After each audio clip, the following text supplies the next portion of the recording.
Welcome to Kick Him in the Head, a podcast that takes an inside look at the world of mixed martial arts, featuring interviews from some of the top fighters from South Africa and around the world, with a focus on the EFC and UFC promotions.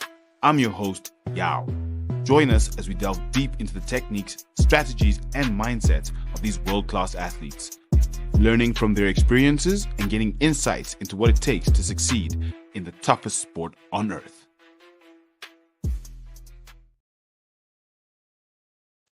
Welcome everyone to the Kick 'em the Head podcast. And as always, I have an absolutely jam-packed MMA interview for you. Today, I'm speaking with Bradley the Nightmare Swanepoel. We haven't chatted with Bradley since January this year, and Bradley has been out in the world doing quite a bit. And today we're here to find out when he's planning to get back in the Hex, when he's looking to fight again, who he's looking to fight, and generally what he's been up to. So with that said, everyone, please help me in welcoming Bradley the Nightmare Swanepoel to the Kick 'em the Head podcast. Bradley, once again, welcome back to Kick 'em the Head. Hey, yo, thank you so much for having me back. Oh, that was such a good announcement. It felt like I'm in the Hexagon again. I absolutely love it. You know what? I'm even just kind of gonna go straight into it. So we haven't seen you in the Hex for a while. It's been quite a while since we saw you. I think the last fight was against Rob Simbue. But you've been very active nonetheless in the MMA space. What have you been up to? What's been keeping you busy outside of fighting? Well, I can't wait to get back into the EFC. I really can't wait to have the opportunity again. But we've been through some ups and downs. Firstly, we lost our gym due to some reasons in that. So we're planning on moving bigger and stronger and getting into a better space what we had. So yeah, it's just one of those opportunities that we don't see it as a negative thing. We see it as a big opportunity to grow our gym and to grow our name for a different area. So yeah, we're just going through that phase. I mean, not everybody likes moving houses and moving gyms. So that's going to be a case that we dealing with right now. But we are slowly seeing the light at the end of the tunnel, and it's getting better. And we have a huge opportunity to go in December, January, moving our facility, moving our houses and that, and trying to get into a better space. And once we finance that, and once everything is good, once everything is gone well, and we are happy, and we will definitely make our way back into the Hex, because no doubt about it, that didn't leave my mind at all. But like I was saying, our whole family was going through a lot of things, and very tough times as a family. And yeah, I just had to be there for them, and stick by them. And at the end of the day, it's tough that my dad is my family and also my coach as well. So he's got a couple of jobs he needs to do and to run and everything. And he's a single parent as well. So there's a lot of things we're doing, but rest assured, you'll definitely see the Swanepoels back in the Hexagon. I promise you that. And you'll definitely see one day my brother Dylan Swanepoel being back in the Hex. So there's big things coming. I'm very glad to hear that there's big things coming. And for anyone who's listening that doesn't know who Bradley the Nightmare Swanepoel is, he's a 6-1 EFC fighter, one of the up-and-coming prospects in the featherweight division. And I just want to say thank you, Bradley, for being candid, because we always like to talk about how we know that fighters have real lives. Fighting is not the only thing that you do. But, you know, as fans, we don't normally get close enough to really see what's happening. We just see you guys when you're in the Hex fighting. So thank you very much for being candid and just letting us know that, look, fighting is still on your mind, but you are dealing with the personal side of being a fighter, the side of you, not just the side of you that's in the Hex, the side that we know. So I'm definitely looking forward to seeing you back in the Hex, seeing your brother in the Hex at EFC. With that said, I know that you guys have still been doing the coaching out in Mauritius and other places as well. How's the coaching going? I mean, it's all over social media. So I've been watching you guys, all the training. It's looking fantastic. Do you have any prospects that you've trained up? What's been happening there, and how's that been? in terms of developing the new crop of MMA fighters? Thank you so much for that, Yo. Yeah, like yeah, we are so full-time fighters, and then we have our other side of being full-time coaches. We in this game for a very, very long time, and we are martial artists. We train every single day, and we in the game, and we doing our classes, and we involved in martial arts every day. Um, this is our life. This is what we do on a daily basis. And yeah, on the by Mauritius side, it was such a good trip that we had recently now, and yeah, the guys are growing there. We got about so 5 branches that we have now in Mauritius. It's growing. Since the first trip we had 1 branch, and now we had 5. It's growing uh, so at a very high rate, and yeah, it's the fighters there are good. They are eager to learn. They want to achieve things. They just want to get better in martial arts. You know, it's a really awesome thing to see. When you get students and when you get guys wanting to learn, and they're like hungry lions, and they want to improve themselves, and they just want to get better and better.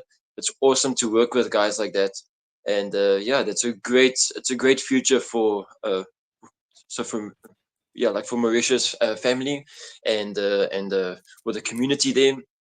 It's a really strong bond for MMA and jiu-jitsu there, and I'm really looking forward to the future. That's like it will be really awesome. We actually like in yeah, there's no pro fighters in Mauritius, but with time, if you will see, with time, maybe like 3 4 years for now, like in EFC, we have 2 Reunion Island guys that's fighting at EFC. Mm-hmm. We'll definitely have in the near future, 3 to 5 years, you'll see Mauritian fighters so on the EFC roster, and that will be really good. We're making history of that, and the Mauritian guys will put their names on the world map. And yeah, it's it's they are talented guys out there, so they're really keen on well, on to need to build them up steady, slowly but steady, and they so exciting things are happening there. I'm really happy about that.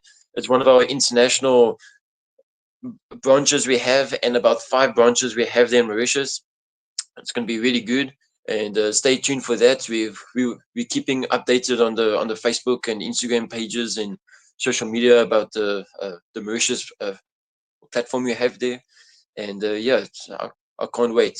Even though maybe in a year or two's time, we're gonna have like so 20 branches affiliated to combat coaching, so it's getting bigger and bigger for there in Mauritius. So we're working on it, and yeah, hopefully one day combat coaching will be worldwide and everybody will know us. I think one day it will be worldwide. Everyone will know you. Now, I just want to mention the 2 fighters that are from the Reunion Islands is Anthony Biggie Morel and Francois Martin. Yes, If you don't know who Anthony that's Biggie it. Morel is, go check him out. He scored a suplex in his first fight in the EFC at heavyweight. Yeah. Phenomenal suplex. He's the current heavyweight champion of the EFC. So, like Bradley's saying, there's a lot of good fighters coming out of the islands. The other one's Francois Martin, who's not been able to get a fight since his first fight. I'm looking forward to Yeah. seeing him back in the Hex, but he just hasn't managed to get a fight recently. We have had a few chats with him, but yeah, great fighters out there. With that said, Bradley, I want to put you Yeah. on the spot just a little bit. Now, we know that you do need to return to the Hex. And if you do return to the Hex, you're going to need an opponent. So I'm going to play a little clip for you and just to get your opinion on this. A little bit, but not running his mouth in a bad way, but just being leaving comments on places he shouldn't be leaving comments. And I'm gonna name drop him right now. His name is Bradley Swanepoel. Bradley, I would love to have a fight with yourself. I even commented on your post originally on EFC when you said a bunch of stuff about Iga. I said, you know what, man, I'm not a guy of much drama. For me, it's as simple as they bring us into a cage and we fight each other. It's as simple as that. It does not have to go any deeper than that. You want to fight for the belt again? Me, I'm #1 gatekeeper, so please, let's do it. Let me just prove that you're not ready to fight Iga again. Now, that was a year ago. Oh my goodness. Can you believe it? Can you believe? Just a year ago. And he is now the EFC interim featherweight champion. You've been called out by the champion. Yes, it was a long time ago. Yes, it was a year ago. But do you see yourself coming right back into the title picture when you are back in the Hex? Because if we look at your record, the only person you lost to is the man he's mentioning there, Iga Cabeza, who probably by the time you return, he might not even be in the organization, or he might not have the belt. We don't know what's happening there. But Roedie is the interim champion right now. So what plans would you have? What words do you have for Roedie based on that call out from last year? And are you looking to fight him when you get back? Well, you said that's the statement he made was last year. Yes. Was that last year? Last September, last Wow. October, yes. Yeah. September. Oh, September. Okay. Yeah. Well, yeah. Congrats. I saw his last fight with Ayanda, the title fight. I saw the entire fight there. Yeah. I took my hats off to him. It's tough to be in the cage there with a guy, but yeah, he was struck who is good, who's bad, and all that, and took nonsense by the fighter, because I'm being humble about anybody, and saying that statement. Yeah, definitely. I'm seeing my future one day that me and Roedie will clash heads. We will definitely.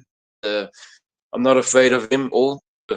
With the Zimbabwe fight, and I want to build up my record, and I want to make sure I stamp my name loud and clear for a title shot. That is my worldwide dream. That is my long life dream, to have a worldwide for title, and to be a world champion. So if it does mean I need to go against Roedie, and maybe it's for interim, and then I cross fingers one day. Yeah, it will be a dream come true if I have my rematch with Cabeza. But whatever he does, if he goes to UFC, or if UFC comes to Cape Town or anything like that, and he gets his opportunity to go overseas, okay, 100% fine. That's cool with me. He can go for it. But if I'm back, and I'm back, and Cabeza still there, Roedie Roets is still. If I get back,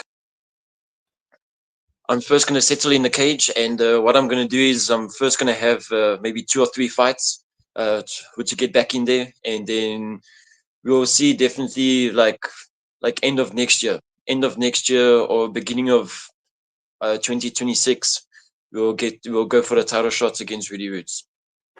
But yeah, he can make the statements, he can talk as much as he wants to. I remember such thing like that. Yeah, he said a bunch of words to me, and Cabeza said a bunch of words to me, or anything like that. I'm the quiet guy. I'm the humble guy. I just want to make my statement clear that I'm not a smack talker. I'm not a keyboard warrior that they talking about. Yeah, I remember all those statements, making sure that keeps me motivated for one day I'll be there. I'll be there back in the cage. So rest assured that I'm going to be there, and yeah, I'm definitely going to take them out. But for me personally, I first want to have 2 or 3 fights before I get to the title fight. I'm happy to hear that you're not a keyboard warrior, because that's my job. So it's the tech and not actually get into the Hex. No, you're an amazing podcaster. Thank you so much, Brad. Really appreciate that. So look, well, that's great to hear. Look, I'm happy to hear that you're looking to obviously get that title, but not just jump straight into it, because sometimes when you have an opportunity, and like you said, you've gone through quite a bit. By the time you come back, it would have been a long time. You would have been out, so it would be better to first get your legs back rather than bring rust, because Roedie is a tough opponent. He is literally a world-class opponent, the ultimate fighter. So. Yeah. You don't just take a fight like that without being ready, especially if the title is something you want. So I really admire the fact that you're looking to build yourself back up to a title contendership. That's fantastic. With that 100%. Said, it is now time for one of my favorite parts of this show. Kick him in the head! Fighter quiz.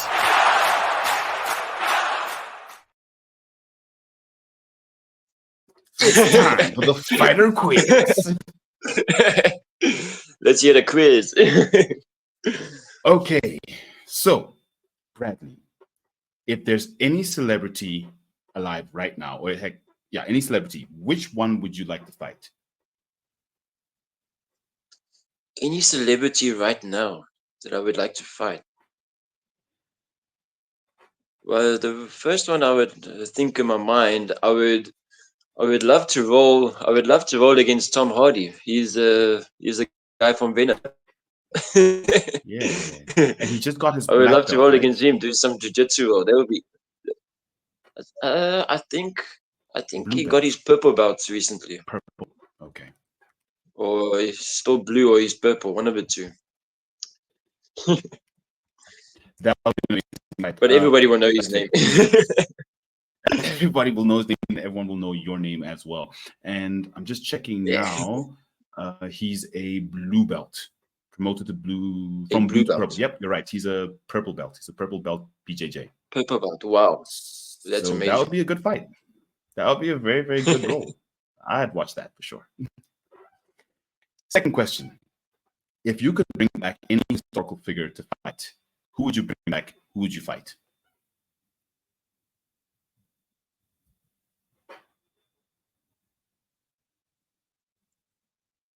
So if I bring back, Any historical figure to fight, who would you bring back? it would be for me. I want so badly to see this guy fight again. He's one of my heroes. I wouldn't fight him. He's my goat. He's my hero. He's yeah. I just love this guy. He's a real martial artist. I would really love to see and just being a champion for the rest of his life.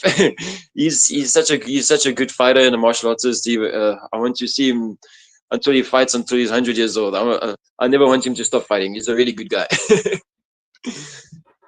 That would be very interesting. Okay, but let's pick someone you would want to fight. Who would you want to fight?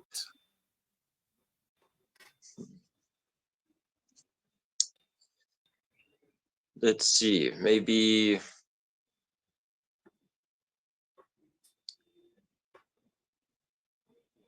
Oh, You got it's no one. difficult. Oh, Maybe. okay. You're a peaceful guy. That's what that It's a means. You're bit- a peaceful guy. yeah.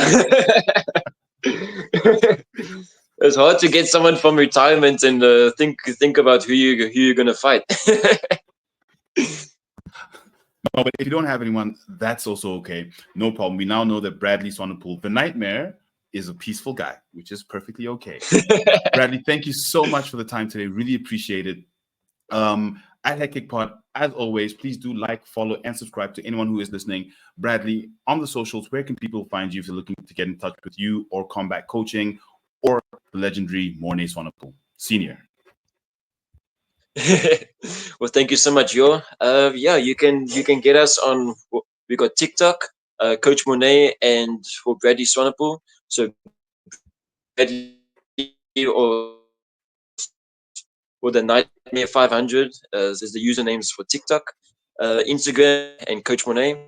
And those are the three over there. On Facebook, so Bradley Monet Swanepoel, Dylan Monet Swanepoel, and Monet Swanepoel. And there's also a Coach Monet Swanepoel page there. And you can follow me and my brothers' also fighting pages, the Nightmare and the Punisher pages, and you can have a look there. You can even ask us on social media if you want to chat to us on WhatsApp. We got a WhatsApp channel for combat coaching. You can subscribe there. And last but not least, we got a YouTube channel. It's called Coach Monet Swanepoel on YouTube. So please subscribe to our YouTube channel. It'll be really awesome. Awesome videos, awesome fights, awesome workshops we showcase there. And yeah, bigger and greater things are coming for combat coaching. And the Swanepoel family. The Swanepoel family will be back in action pretty soon. And hope you guys don't miss us too much. We'll be back. We'll be back soon, before you can blink. Fantastic. Bradley, thank you so much for the show. Thank you so much for the time. Before you go, can you please just give us a little outro of hi, I'm Bradley Swanepoel, and you're watching Kick Him in the Head. With the Kick Him in the Head being as loud as possible, if you can. Not a problem, not a problem. Hello, I'm Bradley Swanepoel, the Nightmare. This is a head kick podcast, and we'll kick him in the head. Yee-hee! Amazing. Thank you so much, Bradley. Much appreciated. To everyone listening, do not forget to like, comment, and subscribe at Hexagon Pod on all platforms. If you have any comments, any questions for Bradley, you can also drop it in our chats. We are looking forward to it. To everyone listening, salute.